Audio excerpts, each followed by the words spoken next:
Hello story lovers, welcome to జాబిలమ్మ కథలు. ఈరోజు నేను చెప్పబోయే కథ నానమ్మ. ఒరే, ఎన్ని రోజులు ఇలా బాధ్యత లేకుండా తిరుగుతావురా? ఏదో నువ్వు ఉద్యోగం చేసి మీ అక్క పెళ్లి చేస్తావానికి ఎండనక వాననక కష్టపడి నేను సంపాదించిన డబ్బంతా పెట్టి నీకు చదువు చెప్పించాను. చదువు పూర్తయి ఇన్ని సంవత్సరాలైనా జులై వెదవులా రోడ్డు మీద తిరుగుతున్నావు. ఎన్నిసార్లు ఆ పరీక్షలు రాసినా నీకు ఆ పోలీసు ఉద్యోగం రాదు. నోరు మూసుకొని రేపటి నుంచి కూలి పనైనా చేసి కుటుంబాన్ని పోషించు. రేపటితో నేను ఉద్యోగం నుంచి రిటైర్ అయిపోతున్నాను. వచ్చే ఆ 4 రాళ్ళు కూడా రావు. ఒంట్లో చూస్తే ఓపిక లేదు. ఇంకా పెళ్లి కావాల్సిన 2 ఆడపిల్లలు ఉన్నారు. ఇప్పటికైనా కష్టపడి వాళ్ళని నువ్వే చూసుకోవాలి. దాంతో కొడుక్కి కోపం వచ్చి, ఏంటయ్య అరుస్తున్నావు? ఎప్పుడు పరీక్ష రాసినా 1/2 మార్కులో పోతోంది. పోలీస్ అవ్వడం నా కల. హైదరాబాద్లో ఆఖరిగా ఒక్కసారి కోచింగ్ తీసుకోవడానికి సహాయం చెయ్యి. ఇక 1 సంవత్సరం టైం ఇవ్వండి.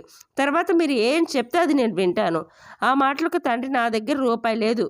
రేపు కుటుంబం ఎలా గడపాలో తెలియక సతమతం అయిపోతున్నాను. ఇక్కడి నుంచి పో అని విసుక్కున్నాడు. కొడుకు రమేష్ ఇంట్లోంచి బయటికి వెళ్ళిపోయాడు. కోడలు నర్మదా, అత్తగారు మీ అబ్బాయి ఉద్యోగం నుంచి రిటైర్ అయిపోయారు. మీ పెన్షన్ డబ్బులో కొంత డబ్బు ఇస్తే మన తిండికి కొరత ఉండదు అని చెప్తుంది.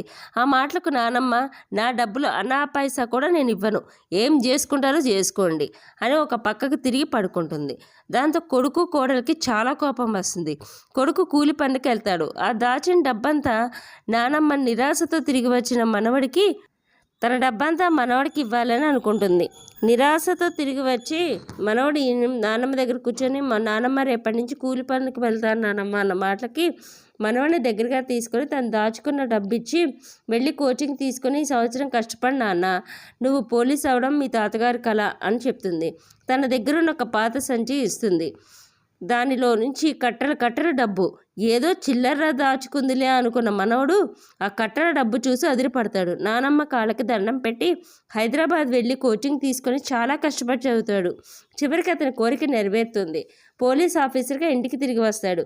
ఆ డ్రెస్లో కొడుకుని చూసి డబ్బిచ్చి పంపిన అమ్మతో మాట్లాడడం మానేశాడు కొడుకు. అయితే ఇప్పుడు కొడుకు పోలీస్ అవ్వడం చూసి తను చేసిన తప్పుకు కళ్ళనీళ్ళ పర్యంతం అవుతాడు. కొడుకు కోడలు ఇద్దరూ వెళ్ళి నానమ్మ కాళ్ళకు దండం పెడతాడు. ఇంతేనండి. మీకు మా కథ నచ్చిందా? నచ్చితే ఒక లైక్ చేయండి, షేర్ చేయండి, కామెంట్ రూపంలో మీ విలువైన అభిప్రాయాలు తెలియచేయండి. సబ్స్క్రైబ్ చేసుకోవడం అస్సలు మర్చిపోవద్దు. ఉంటానండి.